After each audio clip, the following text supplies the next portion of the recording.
Hello and welcome to lecture number 30, Black Political Thought, Radical Resistance.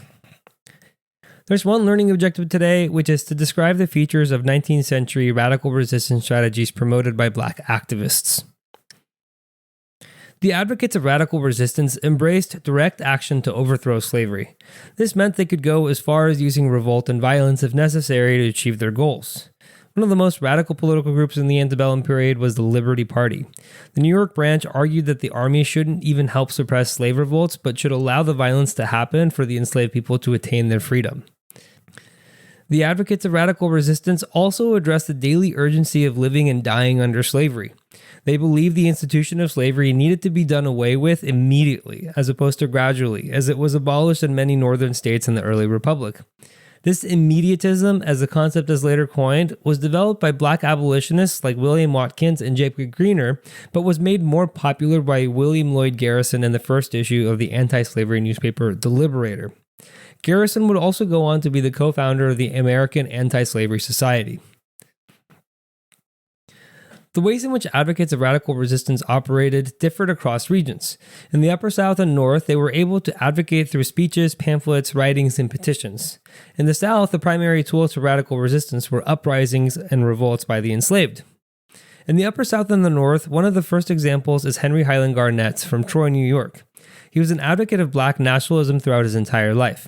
In the 1843 National Convention of Colored Citizens, he gave a speech titled Address to the Slaves of the United States, in which he demanded that they claim their freedom even if it could result in violence. In the Upper South, a group of Black abolitionists that later became known as the Baltimore Alliance, made up of William Watkins, Jacob Greener, and Hezekiah Grace, sent letters opposing gradual abolition or colonization to newspapers like Genius of Universal Emancipation. In the South, there was mainly one form of resistance from Black abolitionists and enslaved people, which was uprisings. Here is a collection of various uprisings in the early 1800s. There was Gabriel's Conspiracy in Virginia in 1800, Denmark Vesey's Conspiracy in South Carolina in 1822, Nat Turner also in Virginia in 1831, and Madison Washington on the slave brig the Creole in 1841.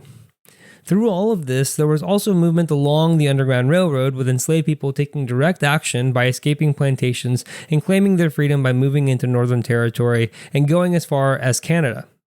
The Underground Railroad was a complex network of secret routes and safe houses used by enslaved African Americans to escape into free states in Canada, often with the help of abolitionists and allies who were sympathetic to their cause. The foils, or counterparts to the advocates of radical resistance, were those who opposed slavery but were committed to using only peaceful methods, or what was called back then moral suasion. This strategy sought to change the status of African Americans through persuasion, appealing to people's senses of morality, ethics, and religious principles. At a time when the Second Great Awakening had just passed, there was a large movement for reform across the United States.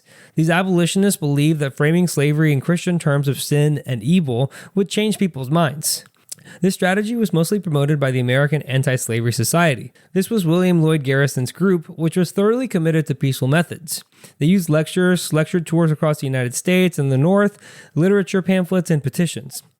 Those who adopted moral suasion as their main strategy were opposed by advocates of radical resistance. The main criticism was that it was not enough, ineffective, and did not respond to the urgency of the suffering that people were experiencing while enslaved.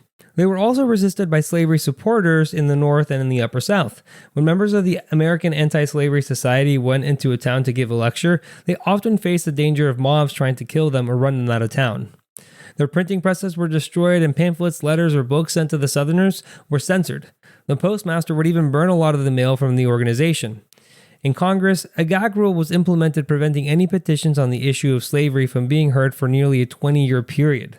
The text of which is seen on the screen. It reads, "Resolved, that all petitions, memorials, and papers touching the abolition of slavery or the buying, selling, or transferring of slaves in any state, district, or territory of the United States be laid upon the table without being debated, printed, read, or referred, and that no further action whatever shall be had thereon." Finally, this group of radical anti-slavery supporters used publications to try to advance their goals. They detailed the horrors of slavery to encourage enslaved African Americans to use any tactic, including violence, to achieve their freedom. The most famous example is David Walker's Appeal to the Colored Citizens of the World, published in Boston in 1829. He suggested that the use of violence was acceptable to attain liberty, even positing the number of white people that one black person could kill in the process. This created fear in the South of the outside influence of these radical abolitionists in the North and the internal unrest they might cause. To a lesser extent, we also saw radical messages in black newspapers. Freedom's Journal was the first black-owned newspaper in 1827, and some issues and the letters published in these early black newspapers were more about the colonization movement. Most of these black newspapers struggled financially due to a lack of subscribers for two reasons. First, many black readers were not literate at comparable rates to white subscribers. Second, even if they were literate, they were less likely to have disposable income to spend on a subscription.